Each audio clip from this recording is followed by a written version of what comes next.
Hi, I'm Ingab Kang. Today I'll be presenting SledgeHammer, amplifying Rowhammer via bank-level parallelism. So as you've heard from the previous talk, DRAM stores data in capacitors in rows of capacitors, and if you repeatedly activate or hammer rows, you are able to expedite the charge leakage from the capacitors, and in extreme cases, the data in the row would get flipped. So DRAM manufacturers saw this, and they implemented mitigations. What they do is they track the frequently activated rows, and if you see a vulnerable row, you refresh that row, and data integrity is preserved.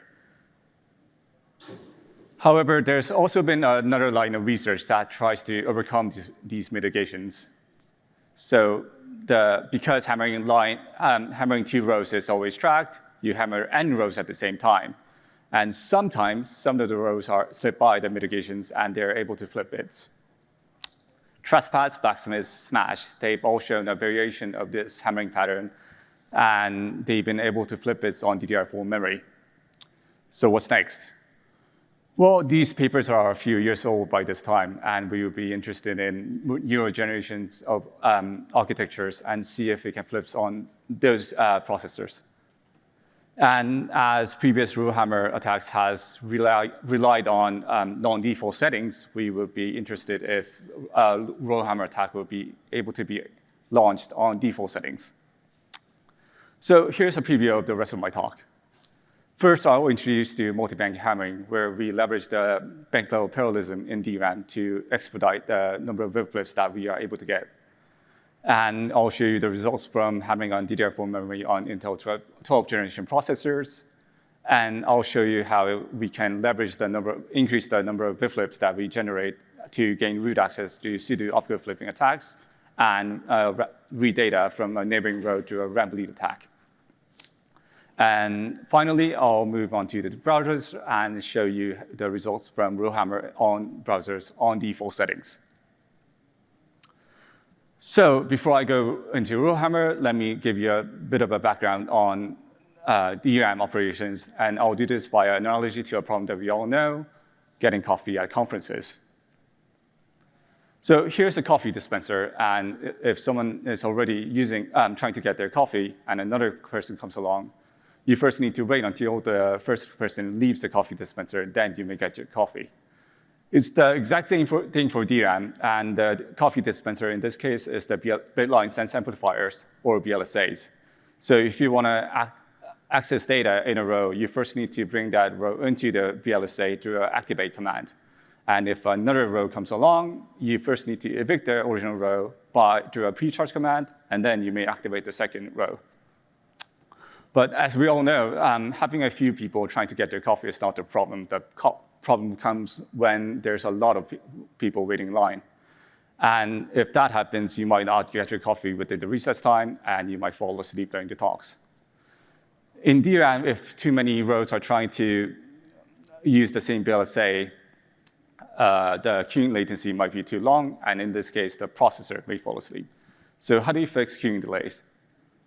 Well, computer architects thought about this, and they solved this by parallelizing accesses by having multiple BLSAs. So the rows that don't share a BLSA are able to operate independent of each other. So in the picture, you see 4 different rows that are being accessed at the same time. The rows that do share a BLSA and the BLSA itself is grouped together and forms what is called a bank, which is the unit of independent operation in DRAM. So let's get back to Rowhammer. I'll first show you the mechanics of n-sided hammering and then move on to multi-bank hammering. So in three-sided single bank hammering, you first activate row 0 and then activate row 1. However, you first have to wait TRC, which is the minimum time between 2 activates within a single bank. And then you go activate row 2 and then come back to row 0. And then you activate row 1 and 2 and 0 repeatedly until you get bit flips. Well, on street-sided multi-bank hammering, you don't have to wait for TRC. You activate row 0, and then you start activating different rows in different banks. And then you come back to row 1 of the original bank, and then activate different rows in different banks. And then row 2, different rows and different banks again. And then you come back to the original row 0 of the original bank. So in this case, you're effectively hammering 12 different rows in 4 different banks, which is a lot more parallelized, and you are able to generate a lot more bit flips. We tested this workload on an Intel i7-7700 processor with DDR4 memory, and we were able to generate AX more bit flips per iteration with 4-bank hammering compared to baseline. We also launched the workload on a 12th generation processor with DDR4 memory, and we were able to get 19 bit flips per every 1,000 iterations with 2-bank hammering, whereas we weren't able to generate any bit flips with single-bank hammering.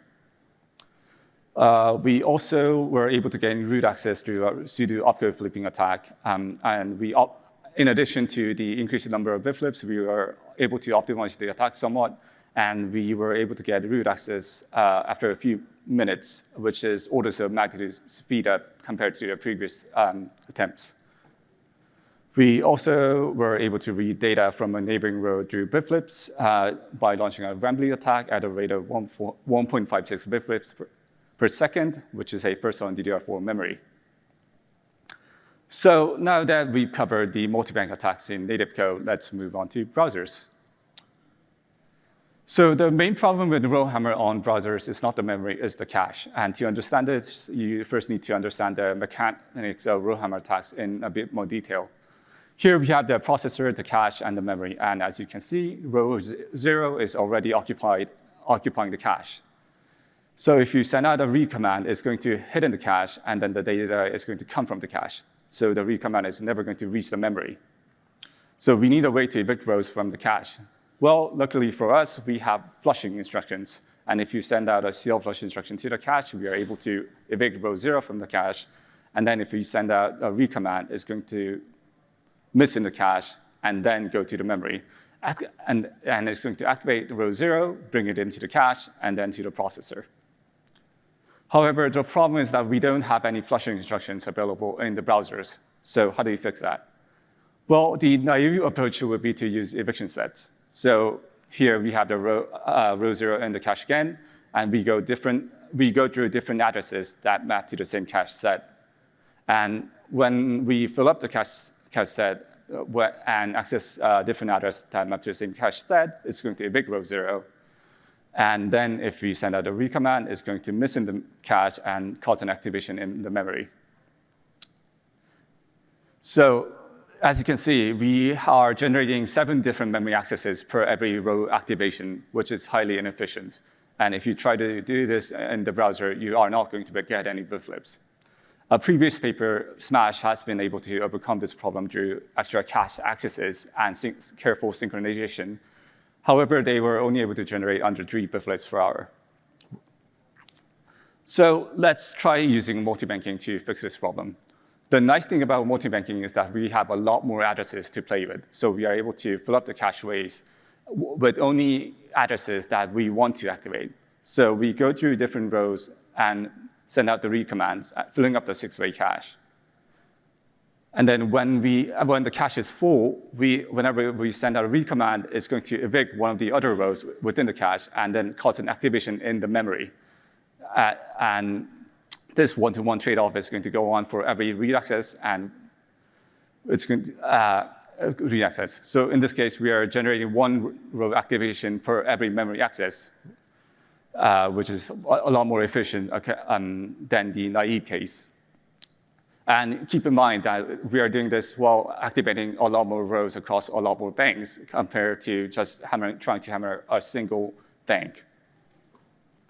So we tested this on both Chrome and Firefox. And on Chrome, we were able to generate 169 flips per hour. And on Firefox, we were able to generate 107 flips per hour. We were also able to get end-to-end write primitive on Firefox. And we utilized a 2 megabyte contiguous memory detection side channel to negate the need for transparent huge pages. And this is the first Rowhammer attack in the browser with default configuration where you do not need the transparent huge pages to be turned on. So let's recap. I first introduced you to multi-bank hammering, where we were able to generate 8x the bit flips per iteration compared to baseline. And I've showed you results from hammering a 12th generation processor, where we were able to generate bit flips with 2-bank hammering, whereas single-bank hammering wasn't able to generate any bit flips. And on optimized attacks in native, we were able to expedite the attack on pseudo uphill flipping gaining root, and we showed the first DDR4 RAM lead attack. And in the browsers, we were able to leverage the multi-bank hammering to generate a lot more bit flips, and also were able to use a side channel to launch an end-to-end attack on default settings. That is all for my talk. Thank you all for listening, and I'll be open to any questions.